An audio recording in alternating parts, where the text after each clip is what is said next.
যেটাতে বলা ছিল যে তিনটা মূলনীতির উপরে ভিত্তি করে এই বাংলাদেশ নামক নতুন প্রজাতন্ত্র পরিচালিত হবে: সাম্য, মানবিক মর্যাদা এবং সামাজিক সুবিচার।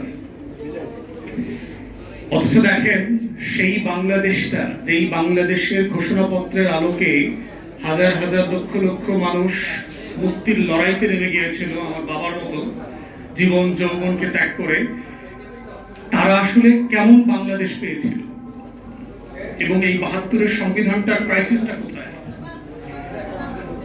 গাঠনিক একটা ক্রাইসিস আছে ৭২-এর সংবিধানে, সাবস্টেন্সের আগে সেখানে বলছি আর কি। গাঠনিক ক্রাইসিস কোথায়? সেটা হচ্ছে যে ৭২-এর সংবিধানটা আসলে কে তৈরি করেছে? আপনারা যদি গণপরিষদের সদস্যদের তালিকা দেখেন, তাদের অলমোস্ট প্রায় সবাই হচ্ছে ৭০-এর পাকিস্তানের যে লিগ্যাল ফ্রেমওয়ার্ক অর্ডিন্যান্স ছিল, ইলেকশনের ফ্রেমওয়ার্ক অর্ডিন্যান্স, সেই অর্ডিন্যান্সের উপরে ভিত্তি করে নির্বাচিত সংসদ সদস্যরা। এবং তাদের আসলে ওয়াদা কি ছিল? What was their pledge to the nation ইলেকশনে? যে তারা পাকিস্তান নামক রাষ্ট্র, তার স্বাধীনতা, তার সভরেন্টি, তার সংবিধানকে মান্য করবেন। That was their pledge. এখন ইনএভিটেবল কোয়েশ্চেন ইজ, পাকিস্তান রাষ্ট্রকে ধারণ করবার জন্য, পাকিস্তান রাষ্ট্রের সংবিধান, পাকিস্তানের স্বাধীনতা, সার্বভৌমত্বকে লালন পালন করবার জন্য যারা ওয়াদাবদ্ধ ছিলেন, তারা কি আসলে একটা নতুন বাংলাদেশের সংবিধান প্রণয়ন করবার দায়িত্ব নিতে পারেন কিনা? এবং এটাই হচ্ছে ৭২-এর সংবিধানের ক্রিটিক্যাল কোশ্চেন, যে এই কোশ্চেনের ম্যান্ডেট বারবার প্রশ্নবিদ্ধ হয়েছে। এখন অবভিয়াস কোশ্চেন হচ্ছে যে ওয়েল, তখন তো সময় ছিল না, আমরা কি করব? ওয়েল, গণপরিষদ নির্বাচন দিলেন না কেন? যে আমরা নতুন নির্বাচন করতে চাই, নতুন সংবিধান তৈরি করতে চাই, করলেন না, ফাইন। তারপরও এটাকে সংশোধন করবার সুযোগ ছিল। সংবিধান কমিটি যেটা হয়েছে, তারা রিপোর্ট দিল ৭২-এর নভেম্বরের সম্ভবত। আপনি এটাকে রেফারেন্ডামে কেন দিলেন না? যে আমরা এই গণপরিষদ একটা সংবিধানের ড্রাফট করেছি জাতির ম্যান্ডেটের জন্য, এইটা আমরা এখন জনগণের সম্মতির জন্য আপনাদেরকে রেফারেন্ডামে দিচ্ছি। দিলেন না তো? তাহলে যেই সংবিধানটার সম্মতি জনগণের কাছ থেকে নেওয়া হয় নাই, সেই সংবিধানটা আমার ওই ঘোষণাপত্রের সংবিধানটা কিভাবে হইল? যে একটা ফ্রি রিপাবলিকের কনস্টিটিউশন, যেটার জন্য কোনো ম্যান্ডেট দেওয়া হয়নি জনগণের কাছ থেকে। থার্ড, এত ভুলের পরেও আপনি এটার খতনা করতে পারতেন আর একবার। ৭৩-এর মার্চ মাসে প্রথম নির্বাচন হচ্ছে, আওয়ামী লীগ ইলেকশন ম্যান্ডেট দিতে পারত যে আমাদেরকে প্যারালালি আপনারা ভোট দেন, এইটা ম্যান্ডেট দেন যে আমাদের এই নতুন সংবিধানটা যেন জাতীয় সংবিধান আকারে গৃহীত হয়। সেই ম্যান্ডেটও আপনারা নেন নাই ৭৩-এর নির্বাচনে। তাহলে যেই সংবিধানটা মানে ইন ইটস ভেরি এসেন্স গাঠনিক প্রসেসের ভিতরে একটা ইলেজিটিমেট ডকুমেন্ট, সেইটাকে আপনি আমাদের আজকে ৫৬ বছর পরেও থার্ড জেনারেশনের উপরে চাপিয়ে দিচ্ছেন, the only basis to legitimize any uprising posthumously. সেটা আপনি কিভাবে করেন? করতে পারেন না তো। এটা জেস্টেশনই একটা ইলেজিটিমেট ডকুমেন্ট ৭২-এর, যেটার গাঠনিক প্রক্রিয়াটা সঠিক ছিল না, জনগণের সম্মতি নেওয়া হয়নি। স্বাধীন দেশে পৃথিবীতে কোথাও জনগণের ম্যান্ডেট ছাড়া কোথাও কোনোদিন কোনো সংবিধান হয় নাই। ইদার আপনি স্কটিশ মডেলে যেতে পারতেন। ২০১৪-তে, ১৫-১৬-তে স্কটিশ রেফারেন্ডামের আগে তারা টোটাল ডকুমেন্টেশন রেফারেন্ডামের আগেই জনগণের কাছে দিয়ে দিয়েছে। কই ৭০-এ, ৬৯-এ গণ অভ্যুত্থান, কই আপনারা তো প্রস্তাবিত বাংলাদেশ রাষ্ট্রের সংবিধান নামে কোনো কিছু প্রস্তাব করেন নাই। তাহলে ৬৯-এর গণ অভ্যুত্থানে আমার ম্যান্ডেট পাইতাম, ৭০-এর নির্বাচনে আমি ওই সংবিধানে ম্যান্ডেট পাইতাম, ৭১-এর যুদ্ধে আমি ওইটার জন্য ম্যান্ডেট পাইতাম। সেটাও আপনি করেন নাই। আপনি পোস্টও কিছু করেন নাই, প্রিভিয়াসলি কিছু করেন নাই, কিন্তু জনগণের উপরে চাপিয়ে দিচ্ছেন as if this is the only document to জাজ the nation right or wrong. এখন প্রশ্ন হচ্ছে with regard to the substance, is it a very well drafted constitution? No, it is not. পৃথিবীর ইতিহাসে আমরা যারা আইনের ছাত্র, সবচেয়ে ব্যাডলি ড্রাফটেড কনস্টিটিউশনের একটা হচ্ছে এই ৭২-এর সংবিধান, সবচেয়ে বাজেভাবে লিখিত সংবিধান। এবং ভারতীয়রা দাবি করেছে এই সংবিধান তারা করে দিয়েছে। কলকাতা হাইকোর্টের যিনি সিনিয়র অ্যাডভোকেট ছিলেন সুব্রত রায় চৌধুরী, ওনারা এই সংবিধান লিখে দিয়েছেন। ভারতের পক্ষ থেকে এই সংবিধান দেওয়া হয়েছে আমাদেরকে। এবং আপনি যদি ভারতের সংবিধানের সাথে বাংলাদেশের সংবিধান পড়েন, article by article, words by words, comma and semicolon, আপনি তার সাথে মিল খুঁজে পাবেন, except the federal state. Bharat একটা ফেডারেল স্টেট, তার যে কাঠামোগত পার্থক্য আছে এটার সাথে আমার সংবিধানের, আমরা ফেডারেল না ইউনিটারি মডেলের স্টেট, সেই স্টেটের যে ডিফারেন্স। এছাড়া বাকি সকল প্রভিশনের ভিতরে আপনি সেটা পাবেন, মিল খুঁজে পাবেন। কারণ পার্থক্যটা কোথায়? ভারতে তো কোনো ঘোষণাপত্র নাই স্বাধীনতা। ভারতে কি রক্তাক্ত যুদ্ধ হয়েছে 47 সালে? আমার গর্বের জায়গা কোথায় যে আমার একটা রক্তস্নাত যুদ্ধের মধ্য দিয়ে আমি একটা দেশ পেয়েছি। আমার হাজার হাজার মানুষ জীবন দিয়েছে এই দেশটার জন্য। ভারত দিয়েছে 190 বছর ধরে দিয়েছে, কিন্তু একটা মানে টেন্স পিরিয়ড ধরে আপনি একটা স্বাধীনতা যুদ্ধ হয়েছে, সেটা তো ভারত পাকিস্তানের সূত্রে আপনি বলতে পারবেন না।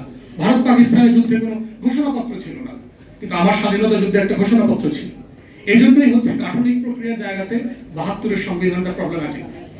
এখন আসি সাবস্টেন্সে। আমার ঘোষণাপত্রে বলা ছিল যে এই বাংলাদেশ রাষ্ট্রটা 3টা মূলনীতির উপরে ভিত্তি করে পরিচালিত হবে। 72-এর সংবিধানে আপনি কি বললেন?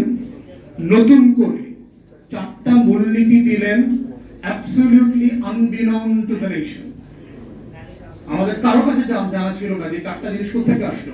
70-এর আওয়ামী লীগের ইলেকশন ম্যান্ডেটে ছিল না, আওয়ামী লীগের দলীয় কনস্টিটিউশনে ছিল না, 71-এর যুদ্ধে ঘোষণাপত্রে অথবা 71-এর কোনো কনভারসেশনে ছিল না।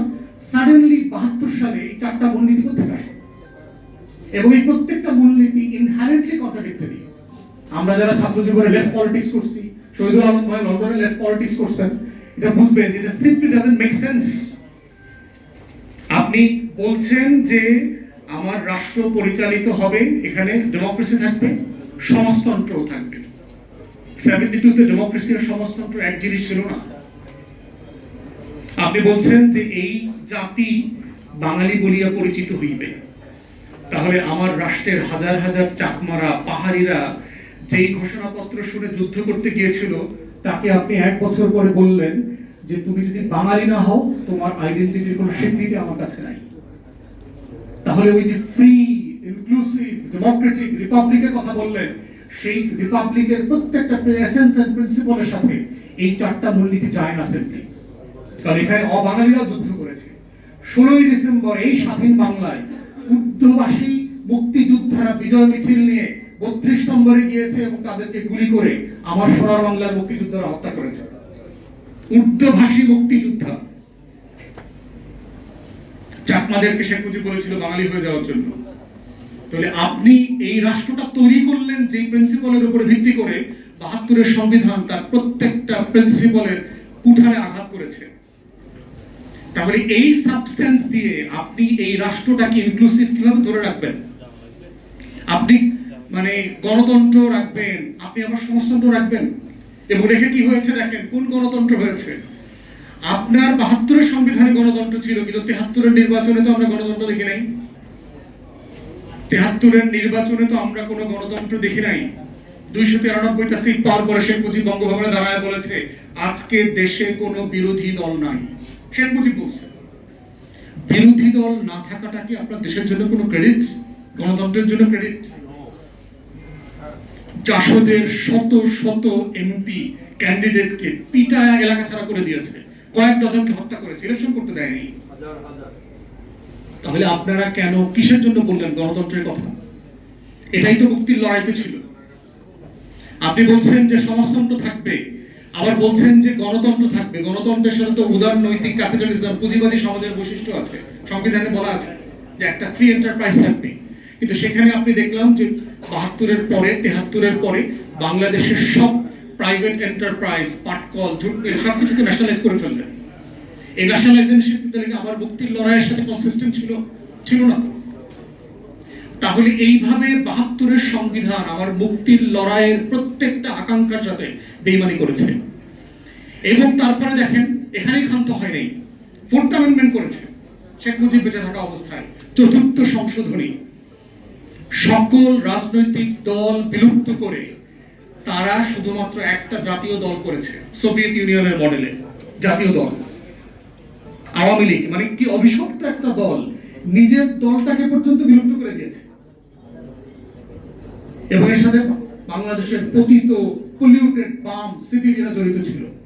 এই কমরেড মরিস ইংরা থেকে শুরু করে সবাই শেখ মুজিবকে ডিসক্রাইব করেছে when it comes to creating Baksal. তো এই বাকশাল, এই চতুর্থ অ্যামেন্ডমেন্টের এই সংবিধান কি আমার ৭১-এর মুক্তির লড়াইয়ের সাথে কনসিস্টেন্ট ছিল? ছিল না।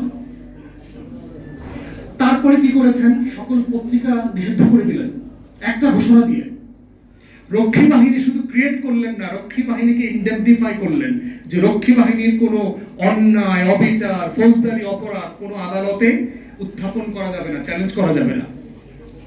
বিএনপি সে রক্ষী বাহিনীর সদস্য মাসুদউদ্দিন আহমেদ চৌধুরীরা আবার 111 এর সময় অনেক বড় পত্রবাদী ছিল, পরে তো খায়া দিছে বিএনপি।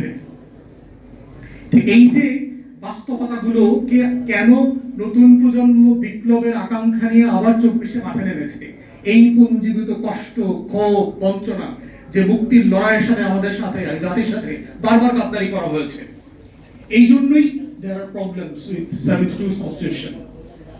এই জন্য আমাদের কনস্টিটিউশনের এই যে বেসিক ফিচারের কথা বলা হয়, একমাত্র acceptable basic feature of any constitution can be the supreme will of the people.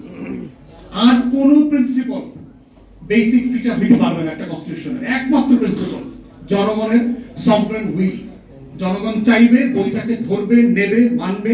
জনগণ চাইবে না, ছুঁড়ে ফেলে দেবে, শেষ। এটাই হচ্ছে একমাত্র basic feature of the constitution. এবং এই প্রিন্সিপালের উপরে ভিত্তি করে হচ্ছে জুলাই জাতীয় সনদ প্রণয়ন করা হয়েছে। It's a purely a political question. Nothing within the definition of the ordinance or the order or the constitutional framework it can be justified. It's a pure political question, sovereign will of the people. এবং গণ অভ্যুত্থানের রায় অনুযায়ী এটাকে বাস্তবায়ন করতে হবে।